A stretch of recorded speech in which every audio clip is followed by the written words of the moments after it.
घर की बुनियादें दीवारें बामोदर थे बाबूजी, सबको बांधे रखने वाला खास हुनर थे बापूजी। इकलौती माँ ऐसी होती है जो हमें हमारी आयु से 9 महीने अधिक से जानती है। मुझे 17-18 बरस की उम्र में जगजीत सिंह जी मिल गए, मतलब उनकी आवाज़ मिल गई और बस एक वो मैनिफेस्टेशन कि यार ऐसा लिखना है कि ये गाएं। 1994 में जगजीत जी ने ऑलमोस्ट मुझे स्टूडियो से भगा दिया था कि भाई तुम्हें अभी कुछ नहीं आता, जाओ थोड़ा कुछ सीखो, तलफ़ुज़ सीखो, उर्दू सीखो। अब मैंने कहा मेरा एक ही ड्रीम है कि जगजीत सिंह मुझे गाएं, तो मैं ऐसा क्या सीखूं कि एक रोज़ जो है जगजीत सिंह मेरी गज़ल गाएं।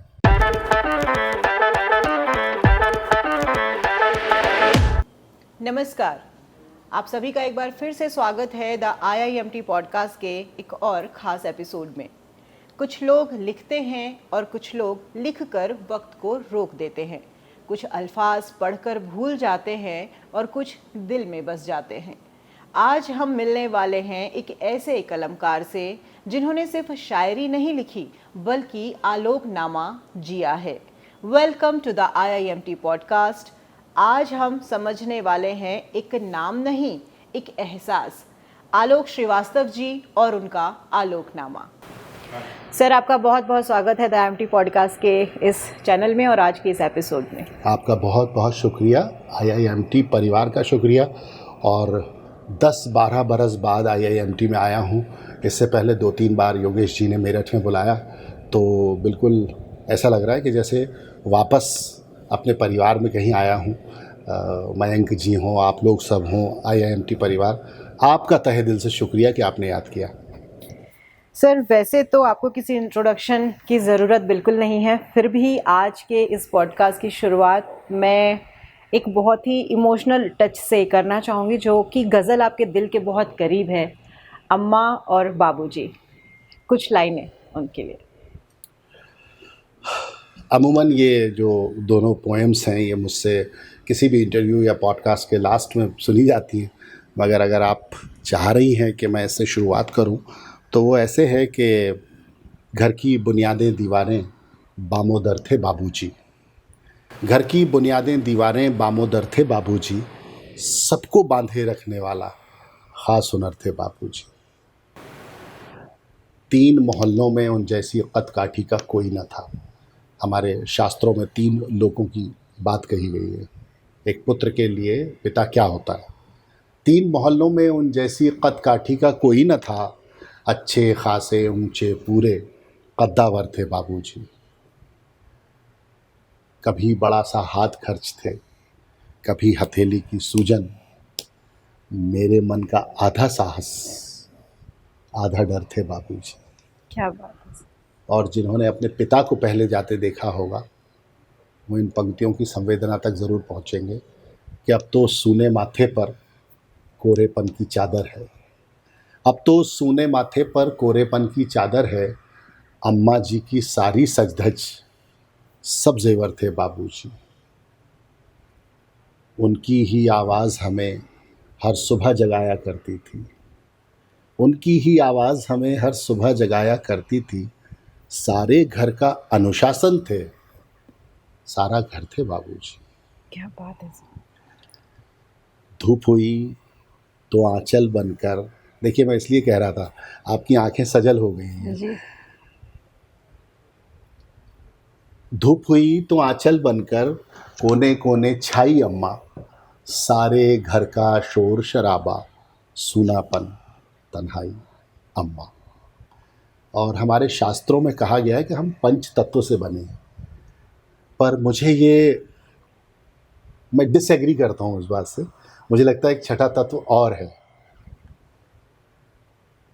उसने खुद को खोकर मुझ में एक नया आकार लिया है। हम कहते हैं हमारी आयु 24 वर्ष है, 25 वर्ष है, 30 वर्ष है। हमें दुनिया हमारी आयु से जानती है। इकलौती माँ ऐसी होती है जो हमें हमारी आयु से 9 महीने अधिक से जानती है।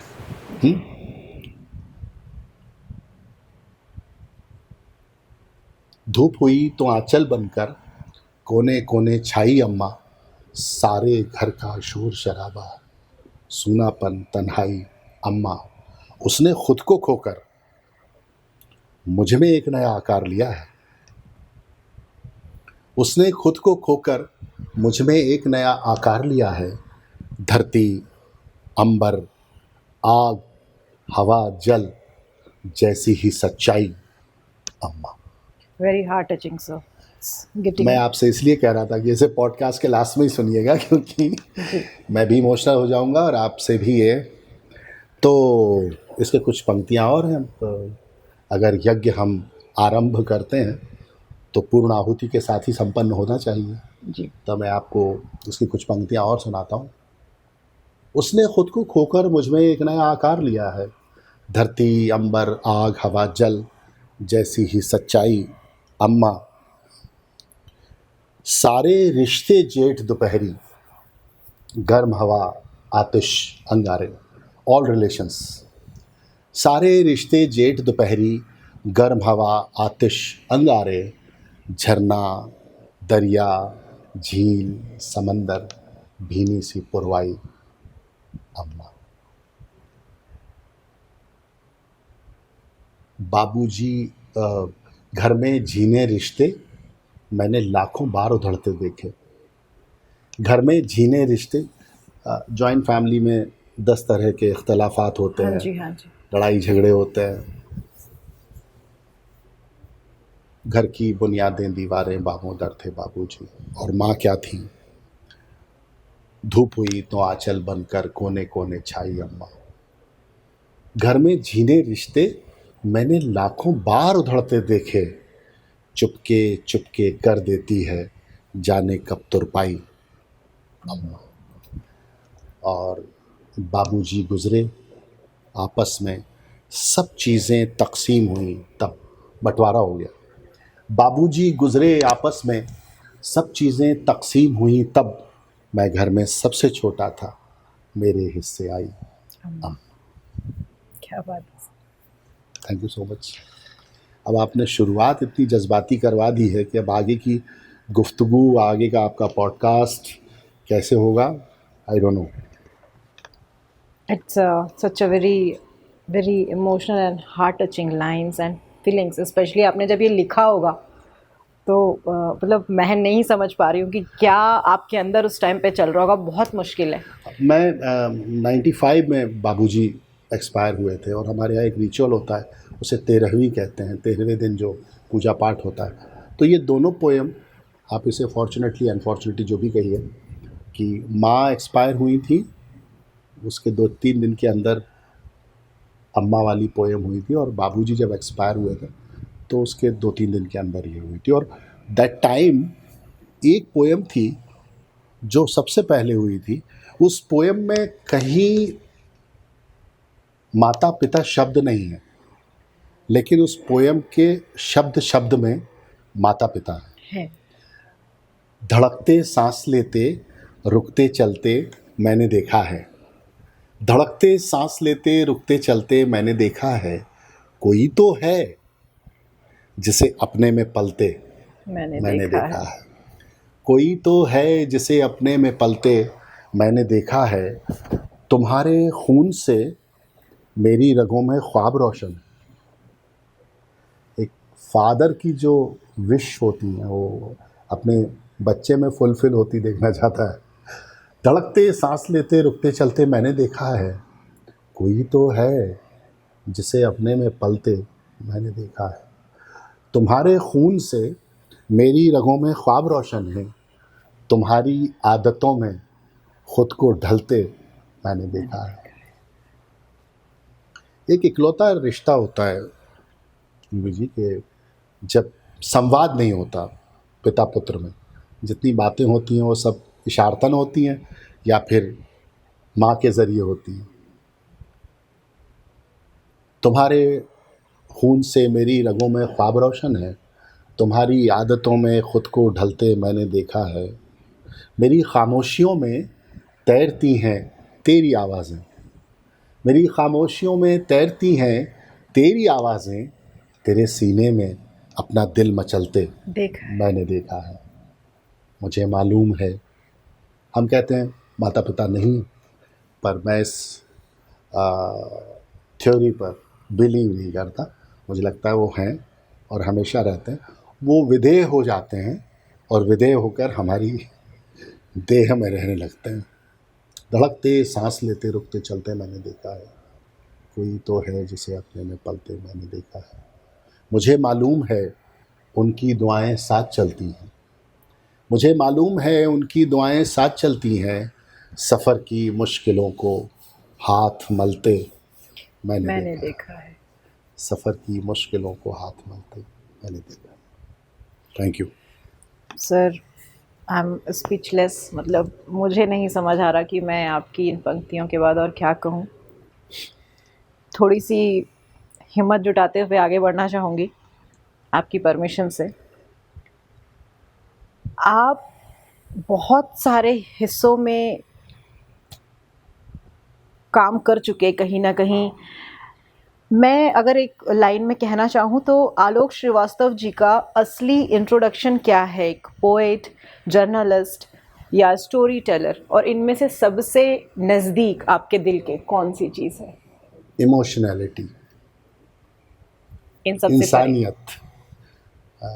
मुझे लगता है कि आप अगर बहुत अच्छे से, न सही इतने से भी मनुष्य रह जाएं, तो वो आपका शैलेंद्र का एक बहुत प्यारा गीत है, शैलेंद्र जी का।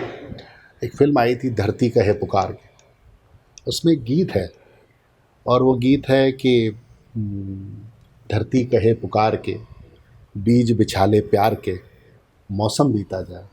तो वो मौसम जो था वो क्या था? वो मौसम हमारी देह है, जी। हम हैं, हमारा जीवन है। एक बड़ी आइडियोलॉजी है ज़िंदगी की, रूबी जी। एथीस्ट ऐसा कहते हैं कि जो है वो यही है, जो है वो हम यही हैं। हमारी माइथोलॉजी ये कहती है, हमारी आइडियोलॉजी ये कहती है कि हम पीछे कहीं कुछ थे, हम अब कहीं कुछ हैं और अब हम आगे कहीं कुछ और होंगे। जी। लेकिन वो तो नहीं होंगे जो हम हैं। तो मुझे ऐसा लगता है कि कितनी बड़ी बात है कि उन्होंने लिखा है कि धरती कहे पुकार के, बीज बिछाले प्यार के, मौसम बीता जाए, कौन कहे इस ओर तू फिर आए ना आए, मौसम बीता जाए। क्या बात।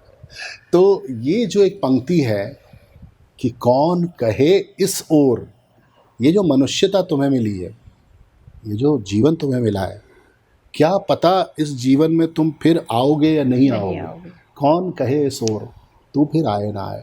इसलिए मैं हमेशा ये सोचता हूँ कि ये जो किरदार हैं, ये तो आपकी अपनी अंदर की जो साउंड है उससे क्रिएट होते हैं। जी। कि आप जर्नलिस्ट हैं, आप पोएट हैं, आप राइटर हैं, आप स्टोरी टेलर हैं, आप जो भी हैं, व्हाटएवर। लेकिन एक चीज़ जो आप बना सकते हैं अपने अंदर, वो है मनुष्यता, वो है भावुकता आपके प्रति। मैं अभी बहुत अनकंफर्टेबल था और मैंने आके आपको अपनी प्रॉब्लम बताई, आपकी पूरी टीम को बताई। तो किस तरह हम्बली आप लोगों ने उस चीज़ को मैनेज किया, है ना, मुझे कंफर्टेबल किया। तो और मैं आपसे बात कर पा रहा हूँ और अच्छे से कर पा रहा हूँ और हम देर तक बात कर पाएंगे। ऐसे माहौल में आप सब ने मुझको, आपकी पूरी टीम ने मुझे ला दिया। मुझे लगता है ये मनुष्यता है। आपको अपना काम करना था, मुझसे काम निकलवाना था, पॉडकास्ट करवाना था, आप करवा लेती। ये लोग भी थोड़े से अनकंफर्टेबल होते और मुझसे काम, लेकिन इन्होंने मुझे कंफर्टेबल किया कि नहीं सर आप कंफर्टेबल हो जाइए। पानी पिलाया मुझको, माहौल बनाया कि ताकि मैं कंफर्टेबल हो जाऊं। ये जो चीज़ है ना, ये मिसिंग। मैं अगर रूबी जी के साथ हूँ तो मुझे सबसे पहले मेरी संवेदना, मेरी इमोशनैलिटी ये कहती है कि मैं आपको कैसे कंफर्टेबल करूं। बिकॉज मुझे मैं रिस्पेक्ट तो बाद में दूंगा ना आपको, पहले मैं आपको कंफर्टेबल कर दूं अपनी प्रेजेंस से। तो वो तभी पॉसिबल है कि जब मेरे अंदर वो इमोशंस होंगे कि एक शख्स है जो अपना काम कर रहा है, चाहे उसको कुदरत ने दिया है, यूनिवर्स ने दिया है, वो अपना काम कर रहा है। तो हम कहीं ना कहीं वो चीज़ मिस कर रहे हैं अपने तारुफ से। जी। हम एक्टर हो जाते हैं बहुत अच्छे, हम बहुत अच्छे राइटर हो जाते हैं, हम बहुत अच्छे जर्नलिस्ट हो जाते हैं। हमको डॉक्टर बशीर बद्र का एक शेर है बड़ा प्यारा, घरों पे नाम थे, नामों के साथ ओहदे थे, डेजिग्नेशंस। घरों पे नाम थे, नामों के साथ ओहदे थे, बहुत तलाश किया, कोई आदमी ना मिला। ना मिला। हाँ, मोहब्बतों में दिखावे की दोस्ती ना मिला, अगर गले नहीं मिलता तो हाथ भी ना मिला। घरों पे नाम थे, नामों के साथ ओहदे थे, हम डेजिग्नेशंस तो चिपका के घूम रहे हैं, हम मनुष्यता को भूल रहे हैं। तो मुझे लगता है कि ये अगर आप सबसे ज़रूरी हिस्सा सबसे है, होना ज़रूरी है, चाहिए। वो तो आप काम करेंगे तो आप जर्नलिस्ट हो जाएंगे। आप कैमरा, मेरा भाई बैठा हुआ है पीछे, वो कैमरा पर्सन है, कैमरा जर्नलिस्ट है, लेकिन हमारे अंदर का जो मनुष्य है वो रहना चाहिए। आपकी जर्नी जर्नलिज्म से पोइट्री तक प्लान थी या डेस्टिनी?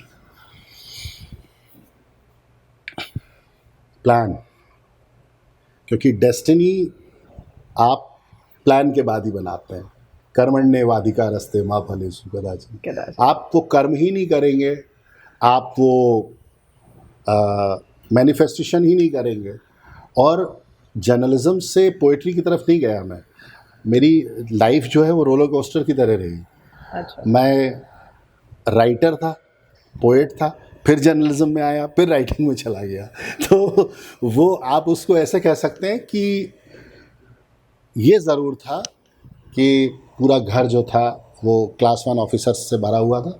मेरे 3 बड़े भाई बहुत अच्छी पोजीशन पर जॉब में थे, गवर्नमेंट जॉब में थे। मेरी माँ खुद क्लास 1 ऑफिसर थी, मेरे फादर डायरेक्टर थे।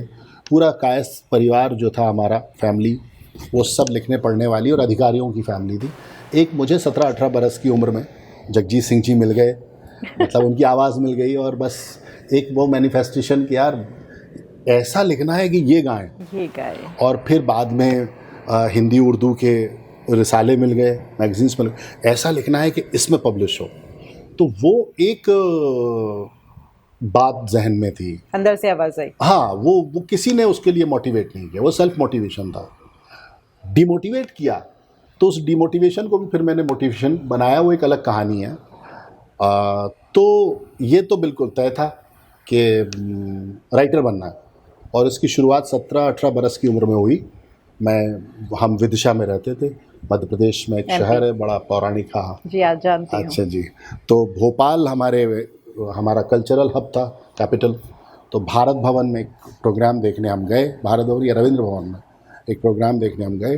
रात को 2:30-3 बजे लौटे, तो दरवाज़ा जो था वो पिताजी ने खोला।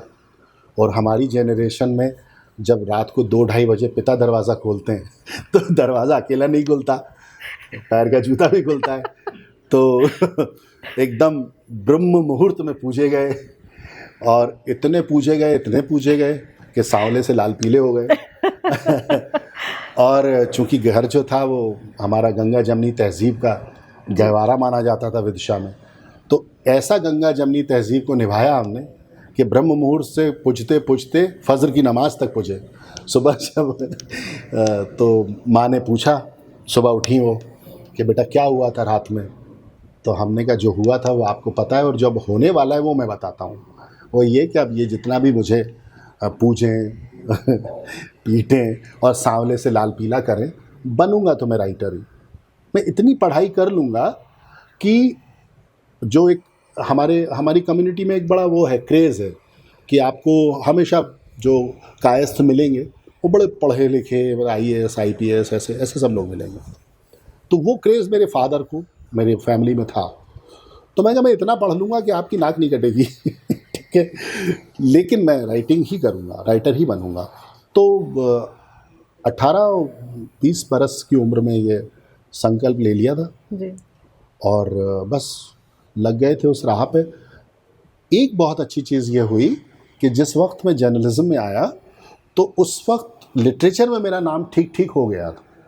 तो मुझे जर्नलिज्म में लाने वाले लोग भी बहुत इम्पॉर्टेंट लोग थे, जो अपने आप में बड़े साहित्यकार थे। यशवंत व्यास जी थे, उधर सुधीर अग्रवाल जो दैनिक भास्कर के। तो मैं जब आया तो एक राइटर ने जर्नलिज्म को ज्वाइन किया था।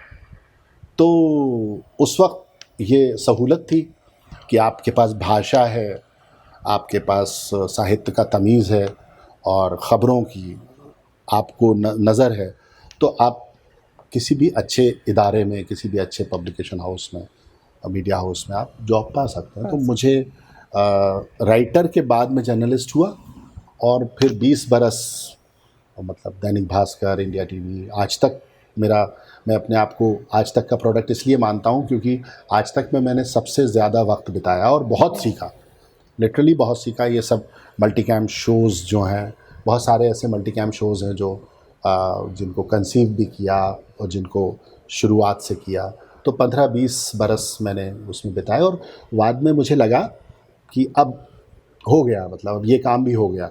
तो साल 2016 में फिर रिज़ाइन करके और फिर 2 बरस मैं प्रसार भारती का सीनियर एडवाइज़र रहा।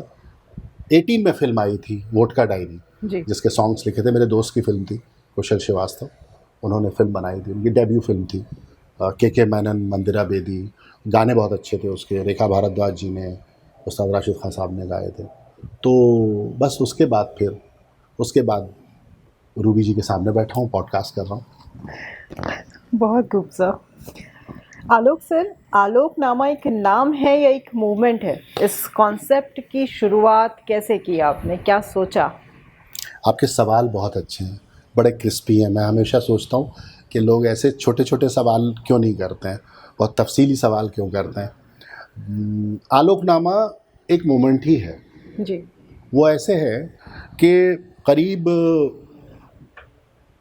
25-30 बरस मुशायरों की दुनिया में रहने के बाद, उर्दू मुशायरों में, और लगभग 20-25-26 से ज़्यादा मुल्क घूम लिए मुशायरों के हवाले से, जिसमें जावेद अख्तर साहब के साथ अमेरिका का टूर भी लग गया और तमाम मिडिल ईस्ट के सारे मुल्क सब।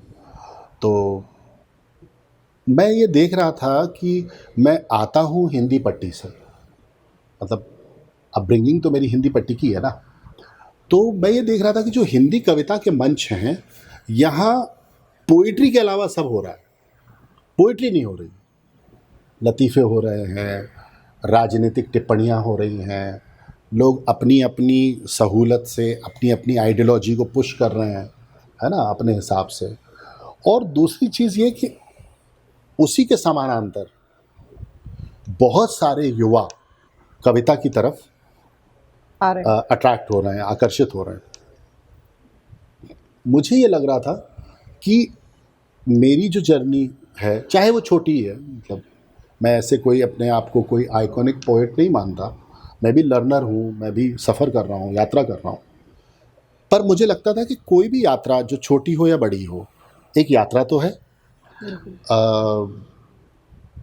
आप अपनी यात्रा से किसी को अगर कुछ बता सकते हो, समझा सकते हो, या किसी को मोटिवेट कर सकते हो, तो मुझे ये लगा कि एक ऐसा शो, और ये इसकी बुनियाद भी जावेद साहब के साथ ही रखवाई थी।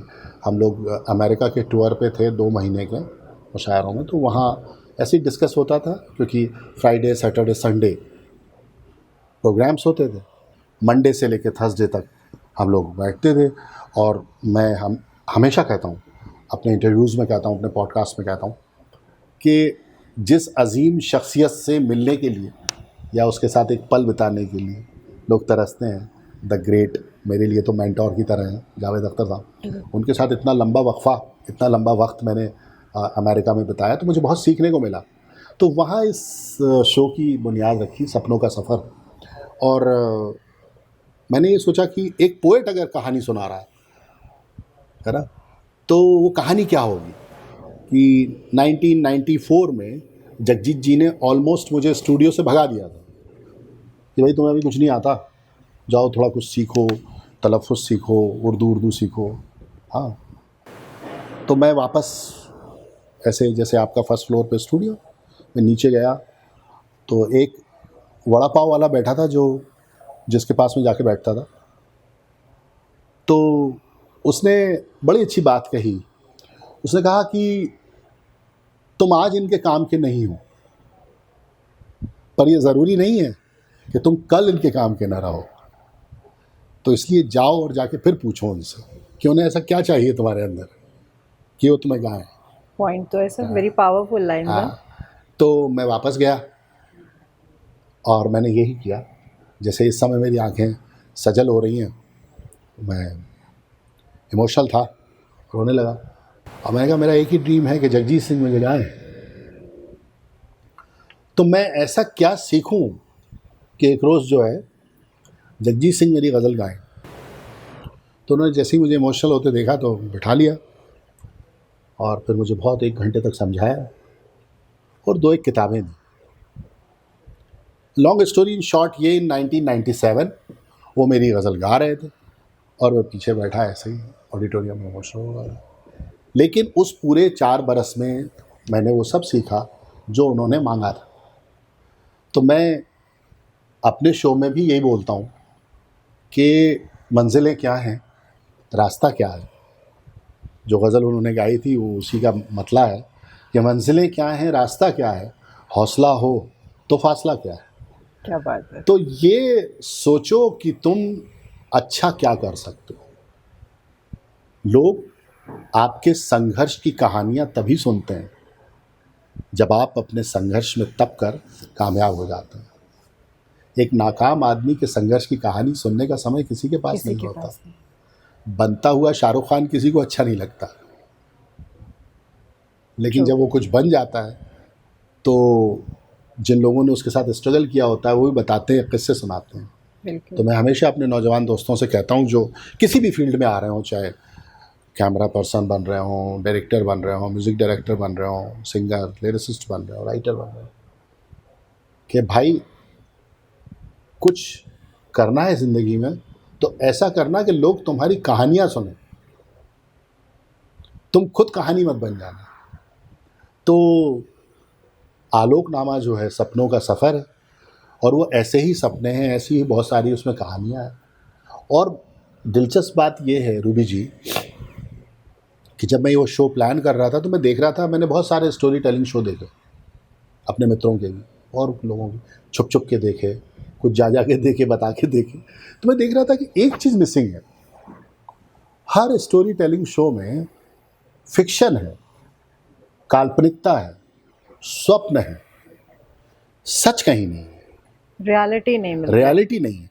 आप सपने से किसी को गुदगुदा सकते हैं, लेकिन प्रेरित करने के लिए तो आपको एग्जाम्पल देना पड़ेगा। तो सपनों का सफ़र आलोकनामा जो है उसमें विद ग्रेस ऑफ गॉड एक भी ऐसी कहानी या किरदार नहीं है जो एग्जिस्ट ना करता हो। तो मैंने जितनी पोइट्री का मेरा जो सफ़र है उसको मैंने फणीश्वर नाथ रेणु जी का बड़ा मशहूर उपन्यास है जी मारे गए गुलफाम, जी, जिस पर सुना है। शैलेंद्र जी ने फिल्म बनाई थी तीसरी कसम, जी उसमें किरदार है हीरामन। तो मैंने हीरामन के परसेप्शन से वो पूरा किया। जोड़ा है। एक बहुत अच्छी बात जो पता चली कि आलोकनामा में काल्पनिक चीज़ें नहीं हैं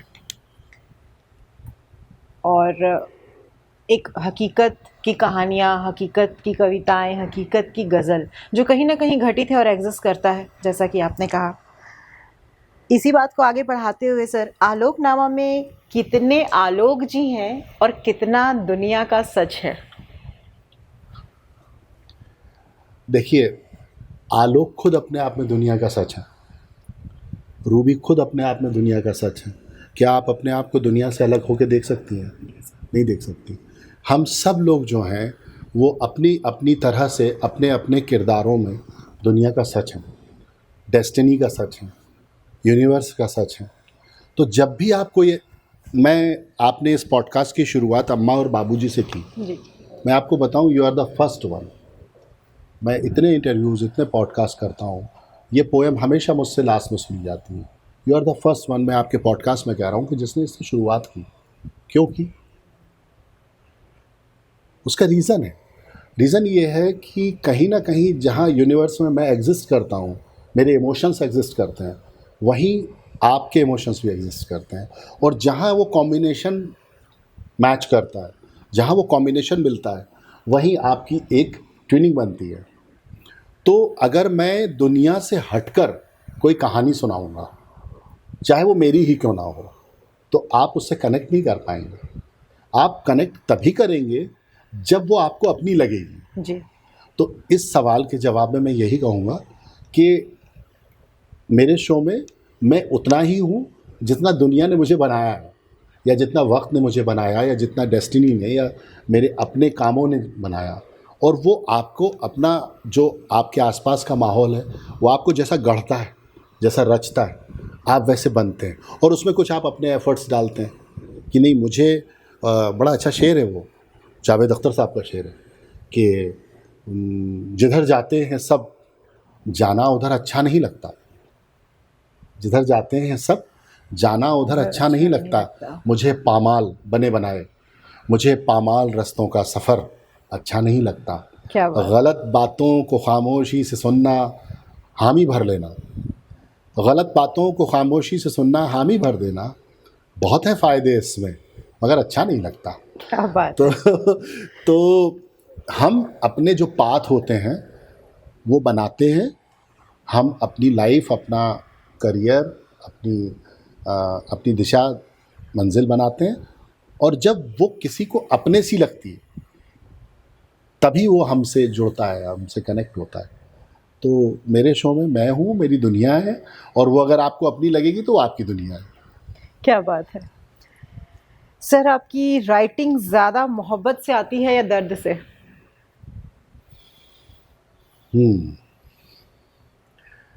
देखिए, दर्द जो है, इसमें भी मैं अपने एक लेजेंड की बात कोट करूँगा। गुलजार साहब ने एक बड़ी अच्छी बात कही थी एक शो में, अनुपम खेर जी के साथ वो बातचीत कर रहे थे। दर्द जो होता है ना, वो अगरबत्ती की तरह होता है, ये उनका कोट है। धीरे धीरे सुलगता है, ठीक है, देर तक रहता है। इसलिए कहते हैं दर्द जो है वो बहुत अच्छा साथी होता है, क्योंकि देर तक रहता है। खुशी जो होती है वो फुलझड़ी की तरह होती है। और मोहब्बत के साथ तो ये है कि मोहब्बत, वंस अगेन गुलजार साहब, कि हमने देखी है उन आँखों की महकती खुशबू, हाथ से छू के से रिश्तों का इल्ज़ाम ना दो, सिर्फ एहसास है ये रूह से महसूस करो, प्यार को प्यार ही रहने दो, कोई नाम ना दो। तो प्यार, मोहब्बत जो है ना, वो एक खुशबू की तरह है। आप उससे महकते हैं, और जब आप बहुत शिद्दत से महकते हैं तो वो खुशबू आसपास के लोगों को भी महसूस हो जाती है। इसलिए कहते हैं कि इश्क और मुश्क जो है वो छुपाए नहीं छुपते। तो मेरी राइटिंग में, चूँकि मैं बहुत इमोशनल बैकग्राउंड से आता हूँ, मेरी अपब्रिंगिंग में इमोशनैलिटी, फैमिली का फैब्रिकेशन, जॉइंट फैमिली, ये सब कुछ है। तो मैं मुख्तसर ये कहूँगा इतने एग्जांपल्स देने के बाद कि हाँ, मैं मोहब्बत को तरजीह देता हूँ। फिर चाहे वो इंसान से इंसान की मोहब्बत हो, या वो दो डिफरेंट सेक्सेस में मोहब्बत हो, लेकिन वो मोहब्बत मेरे लिए बहुत ज़रूरी है, जो कलम पे उतरती है। जी। क्या कुछ अच्छा लिखने के लिए पेन ज़रूरी है? अगर मैं इसी बात से बिल्कुल ज़रूरी नहीं करूं, बिल्कुल ज़रूरी नहीं। कलम तो बहुत बाद में आया, कलमकार पहले आ गया था, जी, है ना। कलम तो बहुत बाद में ईजाद हुआ। और हमारे इतने कितने ऋषि मुनि, संत कवि हुए जिनको तो लिखना पढ़ना ही नहीं आता था। कबीर कौन सा कलम पकड़े कभी, हाँ। तो और कहते हैं, हमारे बुजुर्ग बताते हैं कि गालिब तो शेर कहते थे और अपने जो उनका गमछा होता था उसमें गांठ बांध लेते थे, और एक एक गांठ खोलते जाते थे, और शेर जो है वो तहरीर करते जाते थे। तो मुझे नहीं लगता कि कलम बहुत ज़रूरी है कलमकार के लिए। उसके पास जज्बात होने चाहिए, उसके पास अपने वक्त को, अपने आसपास देखने के लिए एक नज़र होनी चाहिए जिसमें इमोशंस हों, और वो हर चीज़ को बहुत ही निरपेक्ष भाव से देखे। उसके अंदर पक्ष विपक्ष ना हो, बहुत निरपेक्ष दृष्टिकोण हो, ये बहुत लाजमी है। क्या आपने कभी किसी रियल इंसान के लिए लिखा जो उन तक कभी पहुंच नहीं पाया? अम्मा बाबू जी वापस। आप कब ज़्यादा लिखते हैं सर, जब लाइफ सॉर्टेड हो या शार्टेड हो? Depends on my mood. अगर मेरे मन में कुछ उथल पुथल है, कोई इमोशन है, जैसे तहरीर करना है मुझको, और लिखने का कोई वक्त कोई मकाम, कोई वक्फ़ा मेरे लिए नहीं ज़रूरी।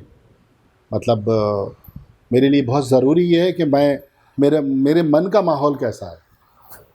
मुझे इससे भी फ़र्क नहीं पड़ता कि यहाँ माहौल कैसा है, बड़ा अच्छा माहौल है, पहाड़ हैं, दरिया है, ये है, कश्मीर है।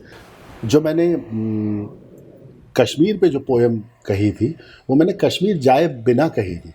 जगजीत जी का फ़ोन आया कि आलोक कॉन्सर्ट है, और वो जो कॉन्सर्ट था 2009 में था, अक्टूबर में। ये पनाह बर्फ़ गिर रही थी वहाँ पर, और वो जगजीत जी का 25 साल बाद कश्मीर में कॉन्सर्ट था।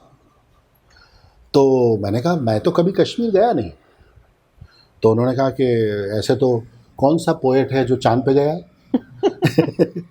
ठीक है, तो लिखो, अगर नहीं गया तो। शायर जो है, पोएट जो है, वो सबसे अच्छा तसव्वुर में सोचता, ख़याल में सोचता। तो मुझे लगा कि that time I was working with आज तक, तो मुझे लगा कि शायद ये कुछ हालात हाज़िर पे कुछ कहलवाना चाहता हूँ। तो मैं कहा आप चाहते हैं कि वहाँ के जो मसाइल हैं, जो समस्याएं हैं, उन पर नहीं नहीं नहीं नहीं नहीं, हमको कश्मीर की जो खूबसूरती है उस पर। तो वो पोएम हुई थी कि पहाड़ों के जिस्मों पे बर्फीली चादर, पहाड़ों के जिस्मों पे बर्फीली चादर, चिनारों के पत्तों पे शबनम के बिस्तर, हंसी वादियों में महकती है केसर, कहीं झिलमिलाते हैं झीलों के जेवर, है कश्मीर धरती पे जन्नत का मंजर। क्या बात। तो ये झीलों के सीनों से लिपटे शिकारे, ये वादी में हंसते हुए फूल सारे, यकीनों से आगे हंसी ये नज़ारे, फरिश्ते उतर आए जैसे ज़मीं पर, है कश्मीर धरती पे जन्नत का मंजर। तो कश्मीर जाए बिना मैंने कही थी। तो इसलिए वो माहौल, आपके मन का माहौल कैसा है, ये लाजमी है। Depends on your imagination power, mood. Mood. एक इमोशन जो आप ताउम्र बार बार लिखना चाहेंगे?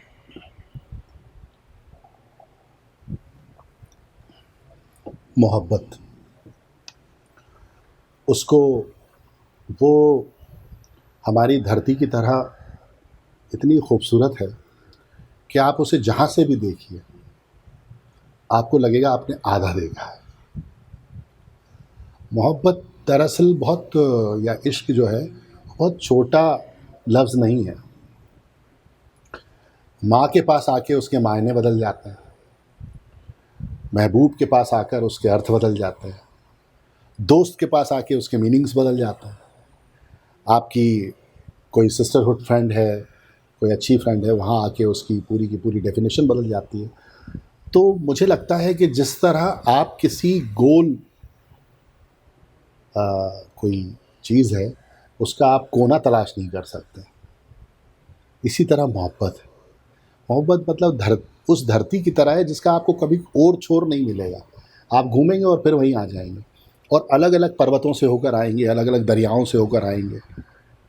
आप नहीं लिख सकते उसको। जो ये कहते हैं कि मोहब्बत लिख दी, मुझे लगता है कि मोहब्बत जितनी लिखी गई है उससे कई गुना ज़्यादा अभी लिखी जाना बाकी है। ये एक इमोशन है। जो आप लिखना चाहेंगे ताउम्र। हाँ बिल्कुल। आपकी राइटिंग प्रोसेस में साइलेंस कितना इम्पोर्टेंट है, अगर मैं टेक्निकलिटी की बात करूं? देखिए, इस बारे में मैंने शायद पहले भी बात की है कि जब बाहर बहुत शोर होता है ना, तो आपके अंदर एक खामोशी होती है। अंदर एक वक्त था, मेरे अंदर ही एक वक्त था कि जब मुझे लगता था कि अंदर बहुत छटपटाहट है, बहुत शोर है, लेकिन बाहर से रिएक्शन नहीं आ रहा।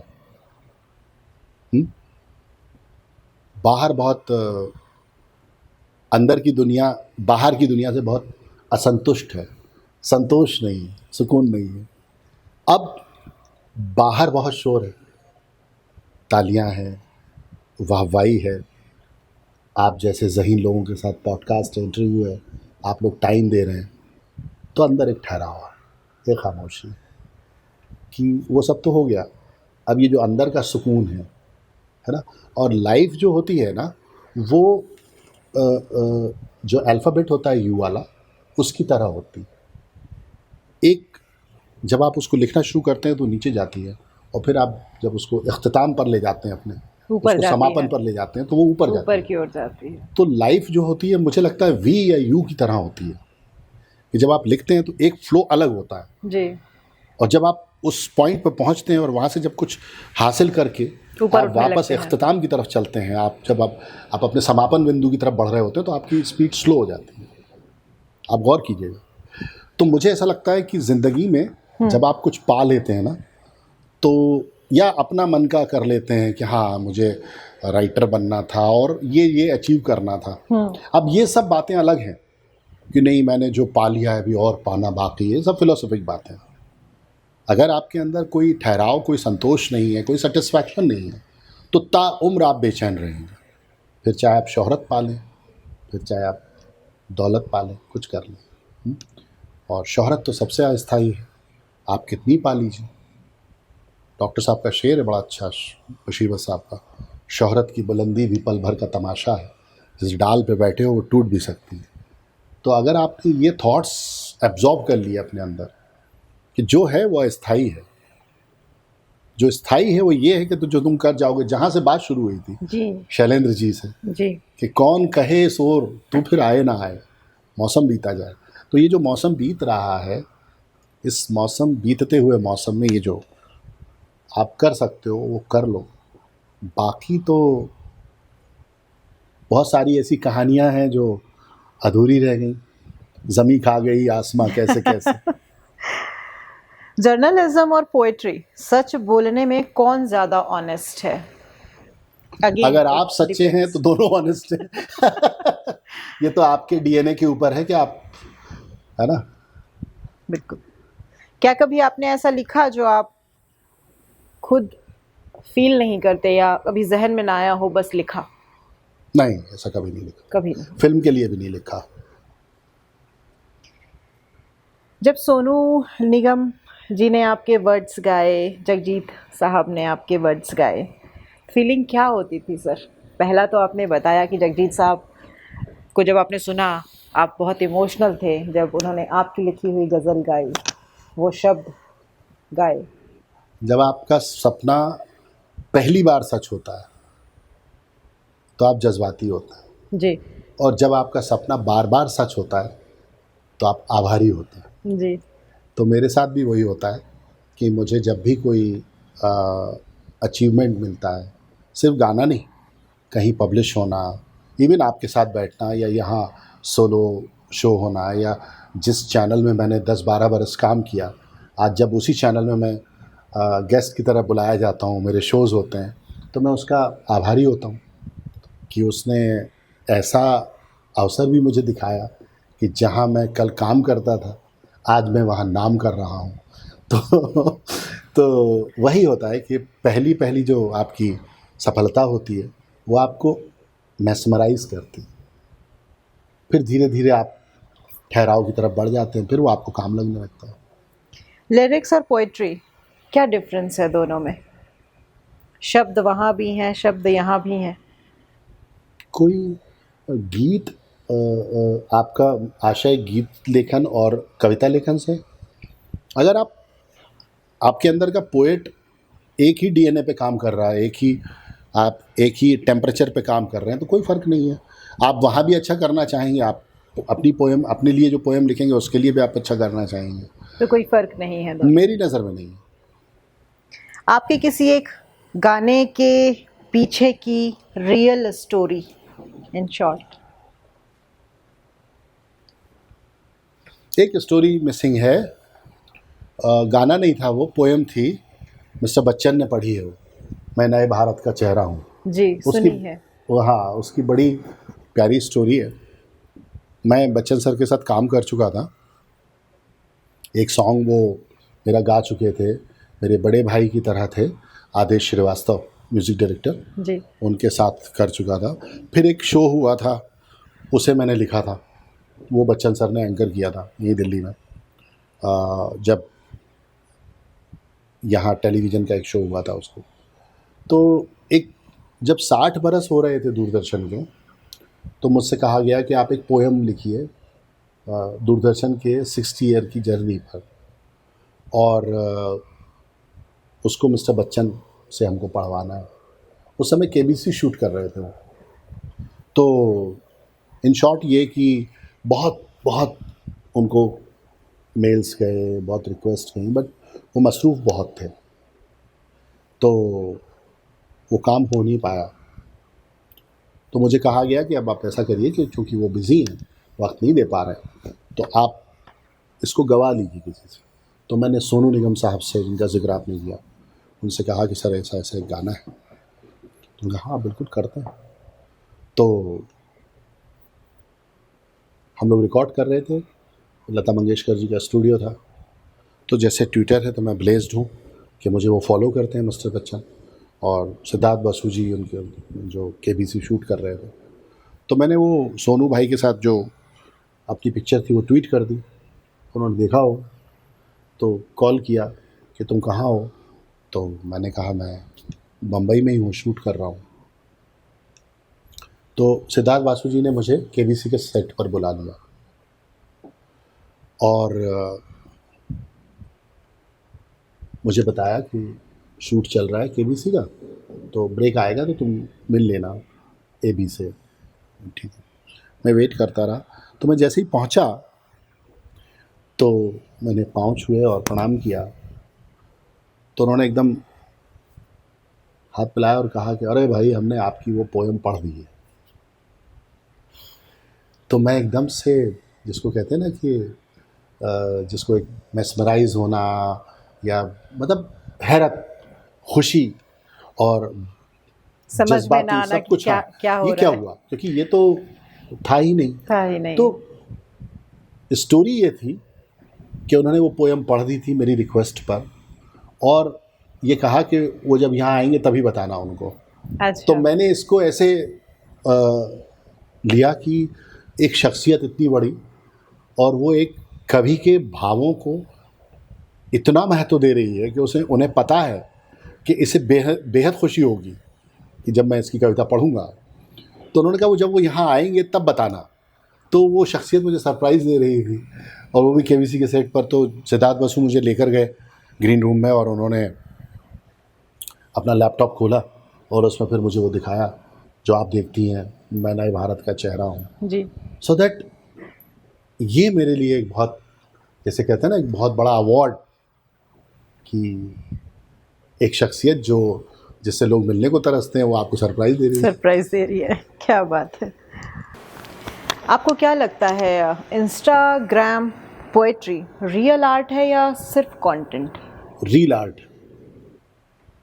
Not real art. क्योंकि इसकी व्यूज़ तो हो सकते हैं, जी। लेकिन मुझे लगता है कि ये टूल बहुत अच्छा है, मैं इसको अप्रिशिएट करता हूँ। और लेकिन रियल लाइफ से बहुत दूर है, क्योंकि देखिए क्या है, एक बात जो आपके कॉन्वर्सेशन में हमारे चूक गई, राइटिंग जो है ना वो शास्त्रीय संगीत है।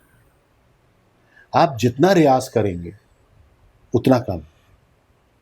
साहित्य या लेखन या राइटिंग वॉशरूम में शावर लेते हुए कही गई पोयम और बाहर आके इंस्टाग्राम पे पोस्ट की हुई कविता वो नहीं है। एक बहुत लंबी यात्रा है, अनुभव की है, भावनाओं की है, जज्बात की है। तो आप इंस्टाग्राम पे जो व्यू प्रेमी लोग हैं उनके तो आप हीरो हो सकते हैं कि भाई 10 मिलियन हो गए, 5 मिलियन हो गए, 15 मिलियन हो गए, बट उसकी रीच वो नहीं है, बहुत अस्थायी है वो। पर टूल अच्छा है, मतलब वो जहाँ आप कविता करते थे तो आपको संपादक को भेजनी पड़ती थी किसी उसमें मैगजीन में, और आपको इंतज़ार करना पड़ता, वो इंतज़ार इसने सोशल मीडिया ने ख़त्म कर दिया। लेकिन रियाज नहीं है यहाँ पर। उस ज़माने में ये सब होता सर तो आपको बच्चन साहब सरप्राइज कैसे देते? हाँ। ये बहुत बड़ी बात है। अब हम कुछ रैपिड फायर सवालों की तरफ चलते हैं, जिसे आपको एक शब्द में डिफाइन करना है। इंडिया। आत्मा। पेन या पीस? पीस। गालिब या गुलजार? दोनों। बुक या माइक? दोनों। क्या बात है। अगर आपको आज के यूथ के लिए कुछ लाइनें कहनी हो जो जिंदगी का सच बताएं, तो वो आलोकनामा क्या होगा? ये सोचना गलत है कि तुम पर नज़र नहीं, मसरूफ़ हम बहुत हैं मगर बेखबर नहीं। वक्त इसी नज़रिए से आपको देख रहा है। आप ये मत सोचिए कि वक्त आपको नहीं देख रहा है। अगर वक्त आपको देख रहा है तो आपको अपना सफ़र इतनी शिद्दत से करना है कि कल वक्त आपको दिखाए कि देखो ये है वो शख्सियत। क्या बात है साहब। अल्फाज छोटे हो सकते हैं पर असर हमेशा गहरा होता है। हर मुलाकात कुछ दे जाती है। आज हमने सिर्फ सुना ही नहीं बल्कि आलोकनामा महसूस भी किया आज की इस कन्वर्सेशन में। और thank you so much for this beautiful conversation, it was truly inspiring. बहुत बहुत धन्यवाद आपका। Thank you so much Ruby ji, आपका, मेरे इस साथी का जो कैमरे के पीछे है, मेरे उन साथी का जो मेरे उस कैमरे के पीछे है, और अर्जुन का जिसे ये शो एडिट करना है, उनका भी बहुत सारे कट्स हमने दिए हैं, मगर ये सब तुमको अच्छे से एडिट करना है क्योंकि कॉन्वर्सेशन बहुत अच्छा हुआ है। रूबी जी आपका बहुत शुक्रिया, IIMT का बहुत शुक्रिया। और इस पॉडकास्ट के ज़रिए मैं ये कहना चाहूँगा कि as TV journalist, lyricist, writer, आप जब बुलाएंगे मैं आ जाऊँगा। बहुत बहुत धन्यवाद सर आपका, शुक्रिया।